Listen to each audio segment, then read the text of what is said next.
उन्होंने अपनी गाड़ी निकाली और जो विक्टिम है जो अंकित उनको गाड़ी से कुचल दिया। उसके बाद जब सीसीटीवी का भी अच्छे से अवलोकन किया गया तो उसमें 3-4 बातें सामने आई हैं। प्रसाद उनकी तरफ मारने के लिए भागे भी हैं पत्थर उठा के, लेकिन आपसी उसी बीच में ये 3 से 4 मिनट की ही घटना है। तो इसी के बीच में क्लियरली विजिबल है कि ये लोग गाड़ी से टक्कर मारने के बाद, यू टर्न लाने के बाद दोबारा से इनके द्वारा जो विक्टिम है उनको दोबारा से टक्कर मारी गई। पीसीआर जब इधर से मूव कर रही थी तो पीसीआर को एक आदमी ने यही जानकारी दी थी कि एक्सीडेंट हुआ। रात को एक घटना हुई थी लालपुर चौक के पास, जिसमें एक मून टाउन जो डिस्को बार है वहाँ उसके बाहर की एक घटना की जानकारी पुलिस को मिली थी। और ये जानकारी मिली थी कि एक व्यक्ति जो है उनको एक गाड़ी के द्वारा कुचल दिया गया है और उनको फिर उसके पश्चात उनके जो साथी थे जो उनको सदर अस्पताल लेकर गए, बट सिचुएशन उनकी क्रिटिकल थी तो सदर अस्पताल से फिर उनको रिम्स में रेफ़र कर दिया गया और रिम्स जाने के क्रम में उनकी मृत्यु हो गई। फैमिली जो थी, उनके जो साथी थे जो विक्टिम थे, वो डायरेक्ट अपने जो विक्टिम थे उनको डायरेक्ट लेकर उनका जो होम टाउन है वहाँ लेकर वापस चले गए थे।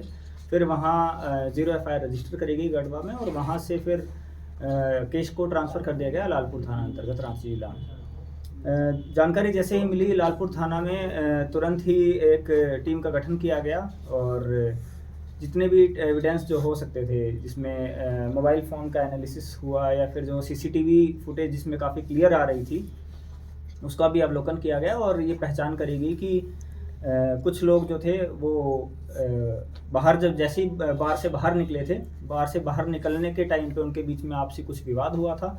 उस विवाद के बाद उसमें लड़ाई झगड़ा भी हल्का फुल्का हुआ था, जिसकी सीसीटीवी फुटेज भी सामने आई है। और उसी झगड़े के बीच में ही एक व्यक्ति जो है रोशन प्रसाद जो हैं, उन्होंने अपनी गाड़ी निकाली और जो विक्टिम है जो अंकित उनको गाड़ी से कुचल दिया।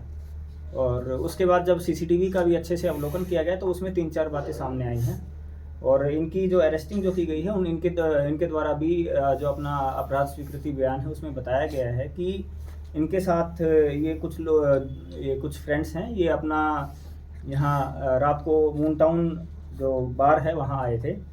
उसमें इनके साथ एक जो इनकी महिला साथी थी जो जिनका नाम है दिव्या भारती, उनके साथ इनके द्वारा बताया गया कि संभवतः किसी ने उनके ऊपर कमेंट्स पास किए थे और उनके द्वारा जो बताया गया है कि उनका किसी ने हाथ टच किया था।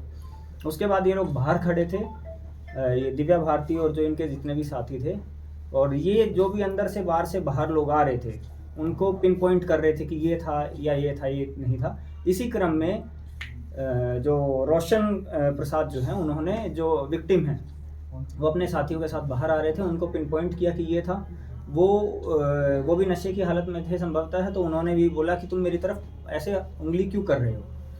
और इसी बात को लेकर विवाद बढ़ता चला गया और विवाद के क्रम में उसके बाद वहाँ जो सीसीटीवी फुटेज में भी जो सामने आया है कि जो विक्टिम जो हैं, जो अंकित है जिनकी जो डेथ हुई है, वो भी दिख रहा है कि उसी क्रम में वो एक बड़ा सा पत्थर उठा के जो ये इस केस के जो एक्यूज हैं रोशन प्रसाद, उनकी तरफ मारने के लिए भागे भी हैं पत्थर उठा के।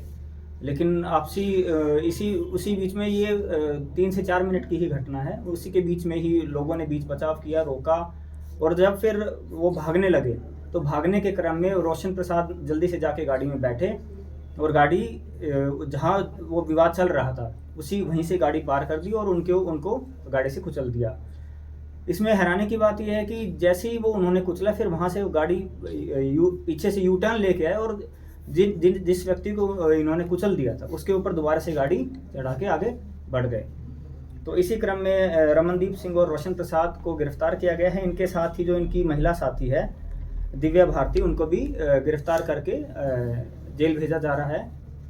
और जैसा जैसा सीसीटीवी फुटेज में जो आ रहा है या फिर जो महिला हैं, जो उनके द्वारा भी बताया जा रहा है कि जो विक्टिम पक्ष है उनमें से किसी एक लड़के ने ज़बरदस्ती अपनी गाड़ी में कुछ देर के लिए इनको बिठा लिया था, दिव्या भारती को, जो कि अब सीसीटीवी फुटेज से वेरीफाई भी किया जा रहा है। लेकिन इनका रोल जो है, ये जो तीनों लोग हैं, इनका रोल इस घटना में इनके रोल से इनकार नहीं किया जा सकता है। और जो ये रोशन प्रसाद जो हैं, इन्होंने तो इनका तो एकदम साफ क्लियरली विजिबल है कि ये लोग गाड़ी से टक्कर मारने के बाद यू टर्न लाने के बाद दोबारा से इनके द्वारा जो विक्टिम है उनको दोबारा से टक्कर मारी गई है।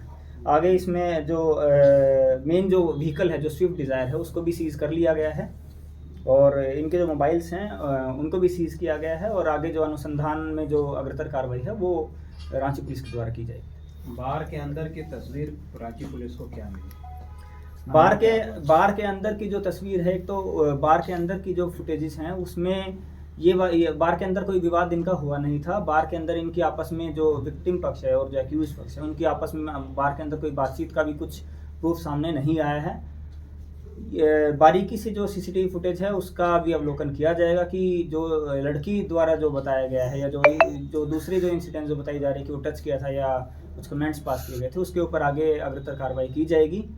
अभी तक जो ये वाली जो घटना है जिसमें ये विक्टिम जो है अंकित, इनको जैसे इनका जो एक तरीके से मर्डर किया गया है, इसमें जो है सारे सीसीटीवी फुटेजेस ले लिए गए हैं, उनका अवलोकन भी किया गया है और आगे कार्रवाई की जाएगी। सर, जो विक्टिम है उनके रिलेटिव्स ने ऐसा कहा है कि झगड़ा लगभग 15 मिनट चला और लालपुर के बीच में चला है, तो यहाँ पे पुलिस का रोल कहाँ पे है? क्या पीसीआर मौजूद नहीं थी आसपास? कैसे चूक हो गई पुलिस से बीच में? इसमें जो वो बता रहे हैं कि झगड़ा लगभग 15 मिनट तक चला। जहाँ तक जितना हम सीसीटीवी फुटेज में देख पा रहे हैं उसमें झगड़ा लगभग 6 से 7 मिनट चला है। उसमें हमने उस टाइम पर जो पीसीआर की लोकेशंस जो थी उनको भी हमने फिर बाद में वेरीफाई करवाया है। तो पीसीआर की लोकेशन जो एक पीसीआर की लोकेशन हमारी करमटोली चौक के पास थी और एक जो पीसीआर जो माइक है उसकी लोकेशन कुछ आगे धुनकी बार है, उससे आगे वाला जो एरिया है वहाँ पर वो भी स्टैंड बाय पर थी।